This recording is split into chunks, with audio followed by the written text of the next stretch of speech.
Hi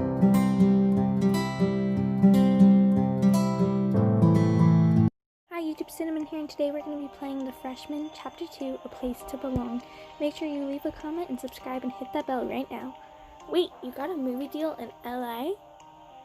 Well, it's hardly a done deal. There are lots of logistics to figure out, and there's still a pretty big chance it won't go through. And even if it does, I'll have to decide if I want to take it or not. But I just want to give you a heads up. But if you did get the deal, how would you manage school? I would have to take a leave of absence or drop out altogether. Doesn't that seem kind of risky? I mean, if the project doesn't work out, where does that leave you? Believe me, that's something I've been thinking about a lot. I don't know if I'd be willing to make that sacrifice.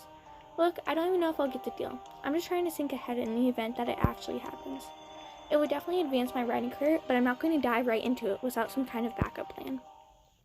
James, it would be a great opportunity. I mean, how many writers get the chance to turn their work into a feature film?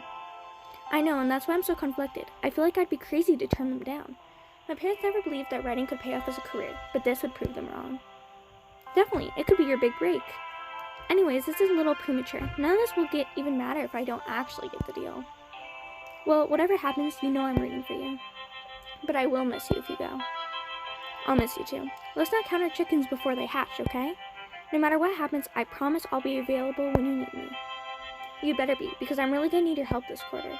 But hey, I haven't even congratulated you. Even if it's just an offer, you should be really proud. Thanks, Cinnamon. Maybe once the shock wears off, we can celebrate. As long as you're buying the champagne, Mr. Big Shot. As you enter the dorm, you bump right into Chris, who's on his way out.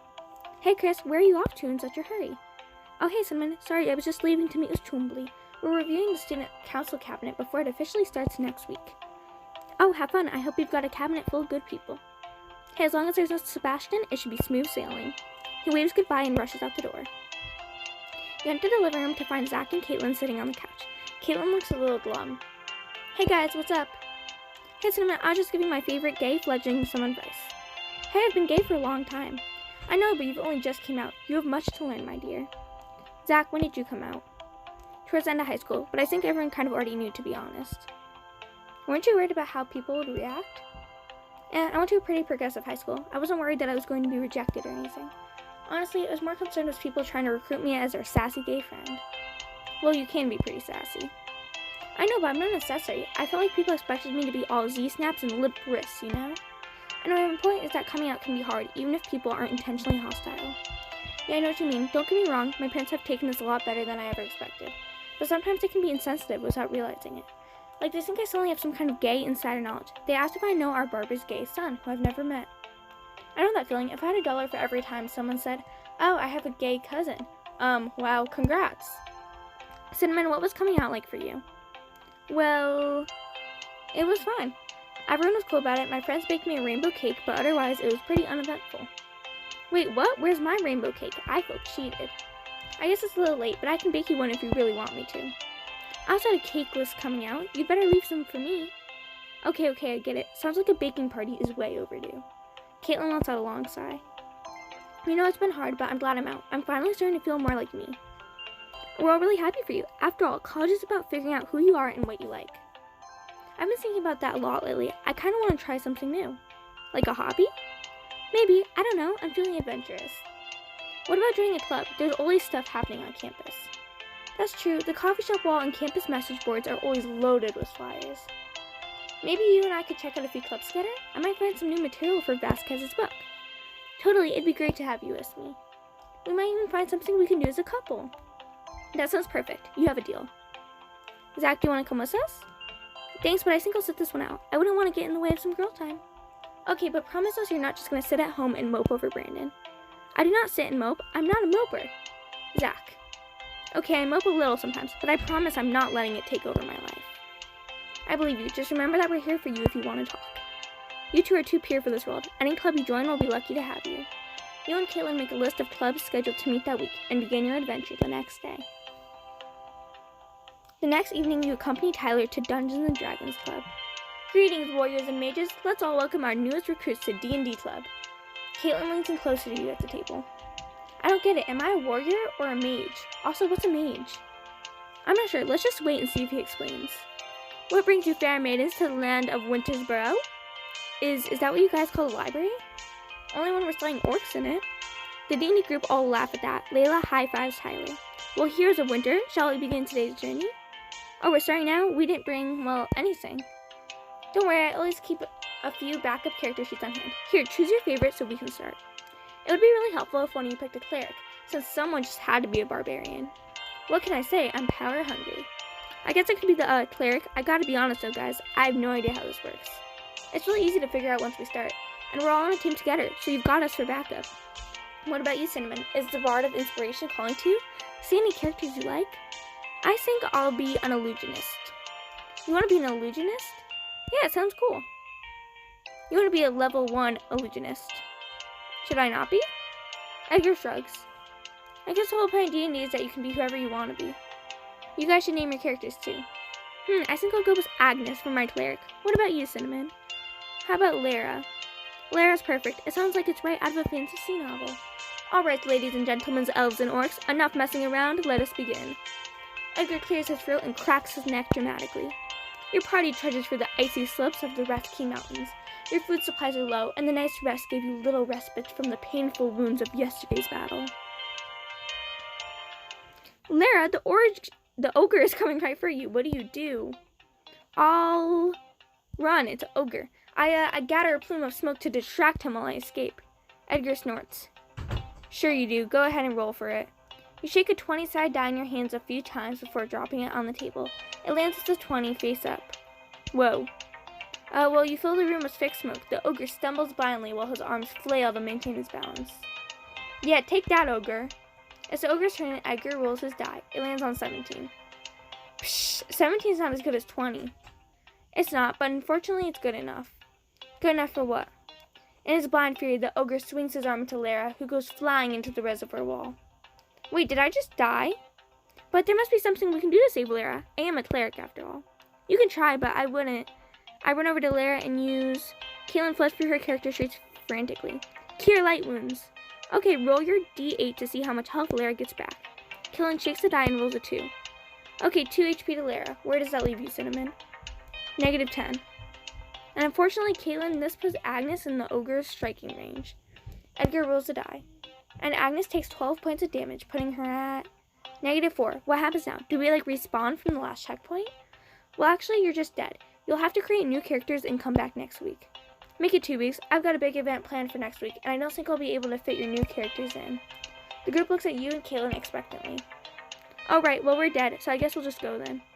You and Caitlin give Edgar back his things and head toward the door. How about we come back in no weeks? I don't think Dungeons and Dragons is my thing. On Wednesday night, you try your luck at Lyrical Dance Club. Hey everyone, looks like we have some new faces. Please welcome Cinnamon and Caitlin. Hi, nice to meet you all. Madison, are you sure they're eligible for this club? I doubt that they even know how to do a step ball change. It's no problem. I can teach them everything they need to know. Fine, but you better not pair me with them. I don't dance with newbies. Alright everyone, I'm going to show you this week's routine, so just keep your eyes on me.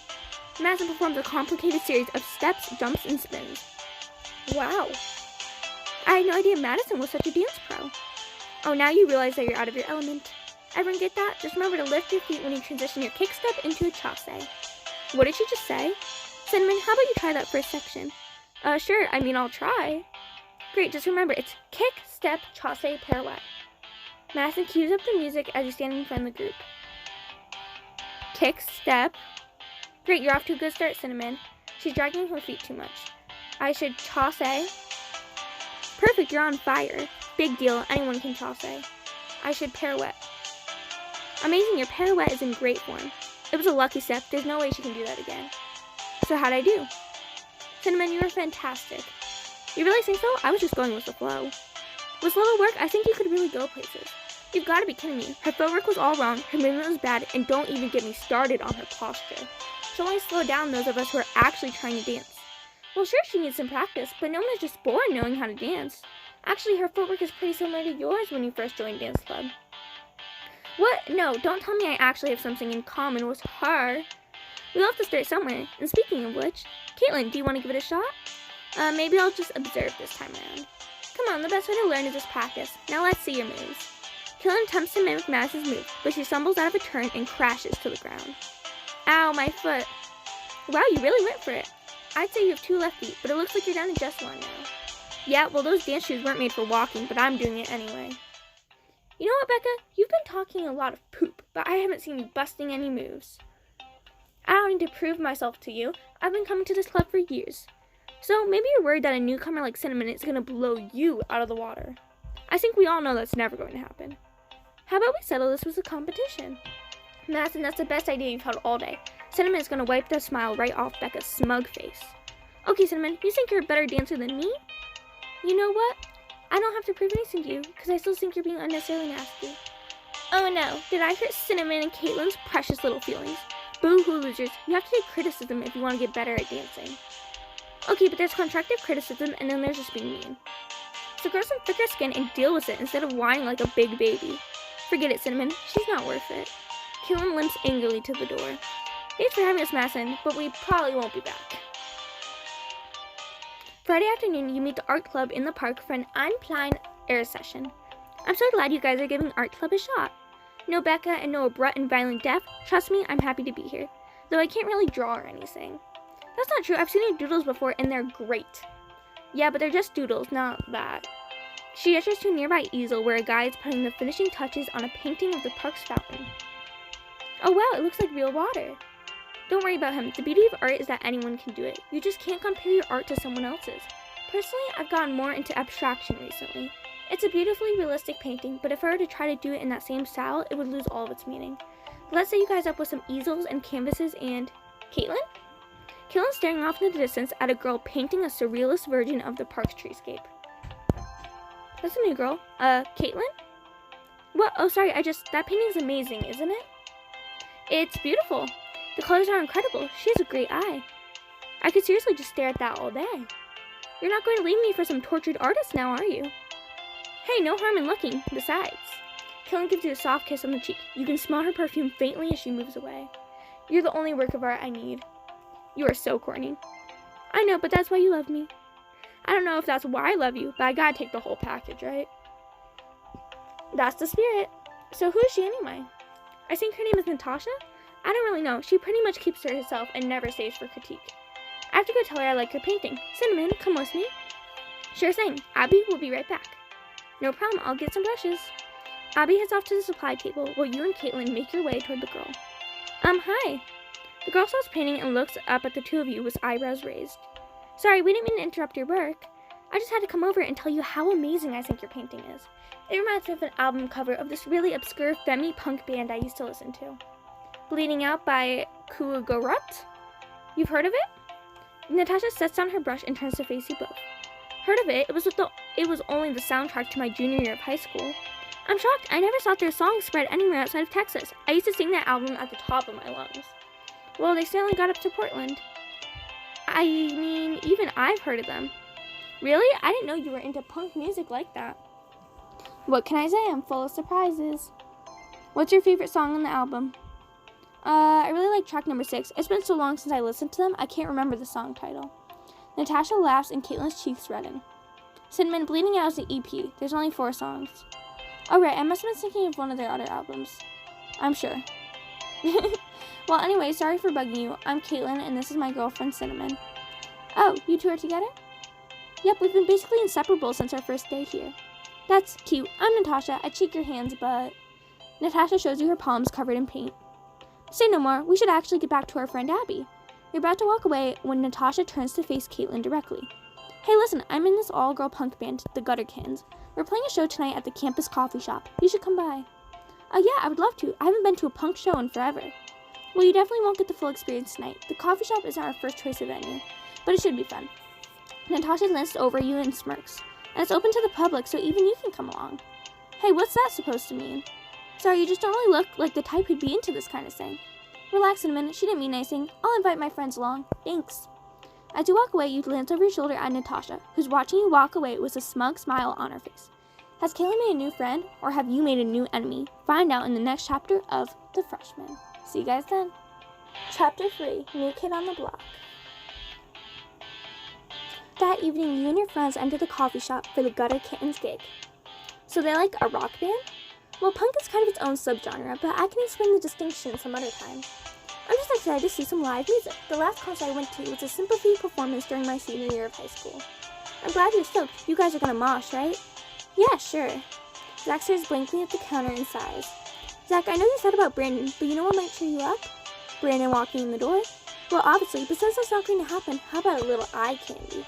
Karen points to the new barista who's replaced Brandon behind the bar. He looks up right as you look over. Well, what is with this place and photogenic baristas? Well, it's hard not to notice him. Cinnamon, hi, remember you have a girlfriend? I know, you have nothing to worry about. He's not my type. Right now I'm looking for a partner who's petite and dainty with a borderline terrifying love of horror films. And female. You wrap an arm around Caitlin's waist, nuzzling the side of her neck. Yeah, that's right, and don't you forget it. Well, if it's not Heartfeld's premier group of ragtag misfits, I hope I'm not interrupting. You turn to see that Sebastian has joined your circle. This guy again? He's like a cockroach. No matter how many times we crush him, he just keeps coming back. That's so disheartening, especially since I think so highly of you all. James, I'm surprised to see how close you've become to this bunch. I thought you had better taste. I prefer friends who have morals and empathy, Sebastian. Is that so? This riffraff might disappoint you then. What do you want, Sebastian? Or do you just come to pout about losing to Chris? Oh, that's all in the past. I may not be president, but any seat on student council will still look excellent on my resume. Yeah, that would be great if you had one. As a matter of fact, you're looking at Heartfeld's newest student council treasurer. What? What happened to Heather Sinclair? She had a little accident over break. You. And before you say anything, no, I was involved. Something about a ski lift. I can't believe Chris is stuck with you again. Well, believe it. It looks like your little play was all for naught. I'm going to say that. We still kept you from turning Heartfeld's presidency into an evil dictatorship. And yet you still managed to weasel your way in. After all we did to get rid of you. Ah, yes, I never did properly thank you for all that. In due time, I suppose. What's that supposed to mean? Sebastian takes a menacing step toward Chris, smiling cruelly. It means, Chris, that I'm going to make sure none of those idyllic dreams of yours ever see the light of day. Is that a threat? Sebastian turns to you. He's no longer smiling as he leans in close. I don't need to make threats. It's about time you and your little flock learn that I always get what I want. Oh, really? How'd that work out for you in the election? Because the way I remember it, you didn't get what you wanted. In fact, you lost pretty hard. Sebastian takes another step toward you, his face scrunched into a hard scowl. Watch what you say next, Cinnamon. Hey man, back off. Is there a problem here? You're blocking the line. You look up to see the barista standing close by, arms folded across his chest as he stares down Sebastian. Sebastian rolls around to face the barista, his eyes wild. What's this? One muscled up ape wasn't enough for your group? You had to go out and find a second one? Watch who you're talking to, me, and I work here. Well, good for you. I'm guessing this is the only place that would hire you after you're released from whatever jailhouse you were locked up in. Sebastian! The barista's brow froze. You can see his jaw working as he grinds his teeth together. Listen, you either need to buy something and leave, or leave. Either way, clear the line. Please. He turns to walk away, and just as he does, Sebastian sticks out his foot and trips him. The barista falls forward, landing on the ground hard. Are you kidding me, Sebastian? What are you, 12? Sebastian steps towards you, roughly grabbing your arm. Mock me as much as you want, Cinnamon, but I'm going to teach you to not cross me ever again. Before you can react, the barista jumps up and throws a punch at Sebastian. He hits him square in the jaw, and Sebastian falls to the floor. Get out. Don't make me say it again. Sebastian scrambles away, practically rounding for the door. The barista shakes out his hand and turns to you. Are you okay? Me? Yeah, I guess so. Zig, we need you behind the counter. Oh, his name is Zig. Interesting. Sorry, I need to go. Look, if that butthole comes back, come find me, okay? Zig slouches off back toward the counter, where a balding, mad-looking man waits for him. Well, I don't know about you guys, but my day has been made. You see Sebastian's face when he hit the ground? I could practically hear his ego shattering. I don't know, that was a little intense, and I'm surprised that guy's not in a ton of pain right now. You look at Zig. He rubs his knuckles and winces in pain as his manager storms away. I'm actually not sure he isn't. I should go say something to him. Get us a table? Your friends go find somewhere to sit while you make your way over to Zig. So, thanks, I guess. Zig glances up at you. You see a bruise forming across the knuckles of his right hand. You're welcome, I guess. That guy looked like a real jerk. You have no idea. What was all that about anyway? Just entitled jerk being a sore loser. Sorry you had to get involved. He's a slime ball, but relatively harmless. Anyway, I'm Cinnamon. Nice to meet you, Cinnamon, but there's no need to apologize. I'm not a fan of bullies. Zig tosses a rag over his shoulder and moves to fiddle with one of the espresso machines. You follow. Trust me, I can take care of myself, but I appreciate the help. I don't think I've seen you around before. Are you new? Yep, just started here a couple weeks ago. I'm Maine Heartfeld. What classes are you signed up for? None, I'm not in school, actually. Oh, sorry, I just assumed. Just as Zig reaches for the tamp with his right hand, he drops it with a hiss, shaking out his hand. Are you hurt? No, I'm fine, probably. He holds up his hand for you to see. His knuckles are swollen and a bruise is beginning to form. I guess evidence suggests otherwise. You should let me help you with that.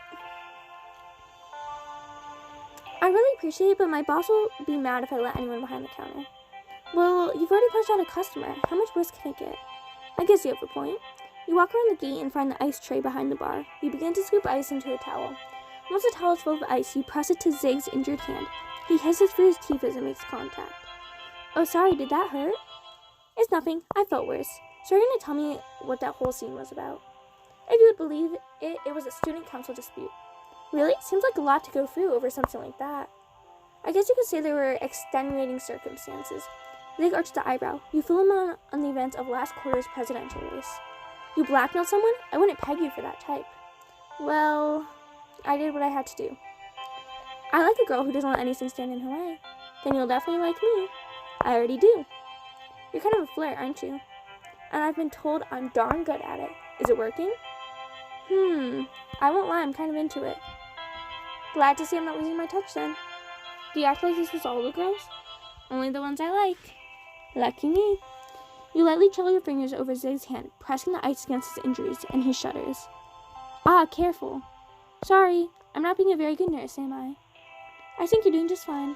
He looks into her eyes for a moment and smiles. Well, if you're feeling better, I should get back to my friends. Sure thing, thanks for checking up on me. He holds his hand up and gingerly flexes it. I think this thing is starting to wear off a little. We'll just keep icing it and try not to put too much pressure on it. Yes, Nurse Cinnamon. I guess I'll see you around? You know where to find me. You give him a small wave and go to find your friends packed into a corner booth. You squeeze into a booth next to Caitlin just as Natasha's band takes to the stage. You examine the three-piece band. Natasha stands in front of the microphone, guitar in hand. Rachel, how are your levels? Behind Natasha, another girl you've seen around campus tunes her bass and tests the mic. Oh, that's a new girl named Rachel. Check 1, check 2, yeah, good to go. Amara, drums. A girl you've never seen before warms up on her drum kit. Ready when you are. Oh, she's pretty. Wow, they look so cool. You think so? I think they look kind of intimidating. Natasha turns back to the mic. Hi, everybody. Thanks for coming out tonight. We're the Gutter Kittens. The bassist leans into her mic. Let's burn this place up. 1, 2, 1, 2, 3, 4. They start playing their first song hard and fast. Despite the song's aggressiveness, it still has a pleasant, melodic quality. Hey, they're pretty good. I know they would be. Natasha's got great taste in music. This is perfect. I can definitely work out some pent-up aggression to this. I'm hitting the dance floor. Who's with me? You look at the cleared space in front of the stage and see that a small group has assembled. They bob their heads and jump around. I think they'll pass. I'm not sure that is dancing. Oh, whatever, James. Count me in, Zach. Cinnamon? I'm totally in. I could stand to work out some issues, too. You, Caitlin, and Zach slide out of the booth and head to the makeshift dance floor. Yes, I haven't been in a pit in so long. Do they call it that because it smells like armpits? With all this jumping, how could it not? The three jump up and down and playfully push each other around the pit. After a few songs, you all amble back to the table, sweaty and sore. You guys totally missed it. Zach bumped into this huge guy and he was not happy about it. I totally thought he was going to murder me. You guys have been on a great crowd. We've got one song left, but first I'd like to bring up a special guest to help sing it. Ooh, a special guest? We just met recently, but I'm sure she knows all the words. Caitlin? Your friends don't look at Caitlin shocked. She seems quite surprised herself. Me? In front of all these people? Natasha waves Caitlin up to the stage while her bandmates retunes the next song. I don't know about this. Caitlin, you've got this. Well, I'll be right here tuning for you. And I've heard you sing Sherry before. You've definitely got a set of pipes. You can hear that? Pretty much anywhere in the suite. Sue, I've heard you up on the roof before. I'm surprised we haven't gotten more noise complaints from the neighbors. Don't listen to them. That's all beside the point. What do you have to lose? Yeah, you guys are right. All right, I'm going up there. Wish me luck. Luck. Get up there and show them what you got. Caitlin grins, leaning over to give you a quick kiss on the lips. I love you. I know you do. Me too. Now quit stalling and go. Caitlin runs up to the stage while you and your friends cheer and scream her name. Knockin' dead, Caitlin. Yeah, rock on. Caitlin hops onto the stage. Natasha whispers something in her ear, and she grins and nods. Hi, everyone. I'm Caitlin, and this is Heart of Ice by Kuagarat. And well, here goes nothing.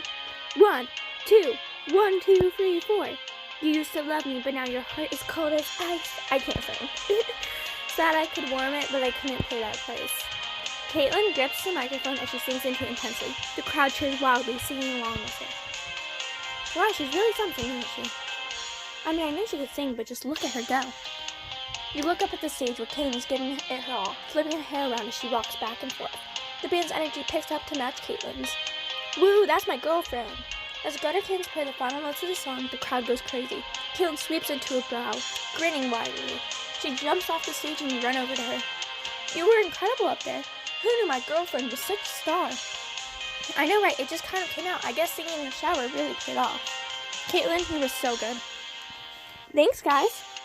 Caitlin startles at a tap on her shoulder. She rolls around to see Natasha's bandmates. You totally killed it, girl. Seriously, our shows never get that crazy. I find it hard to believe you guys can play. Talk about to the people who don't come to our shows. Natasha appears, throwing her arms around the girls. I see you refreshing Matt, Amara, and Rachel. And these are probably the rest of your friends? Yeah, you know Cinnamon and obviously Abby, but this is Tyler, Chris. Yeah, that's cool. Listen, how would you like to join the band? Like full-time? Natasha likes to say she's not really a singer. We've been looking for someone for a while now. We just can't find anyone that we liked or that are aesthetic. Until now, what do you say? Has Caitlin finally found her niche? Play the next chapter to find out. Come on, guys, we want to see if Caitlin's going to join a band and what happens if she does. If you want to see next episode, make sure to subscribe and hit that bell so you get notified when I post new episodes. Bye, guys.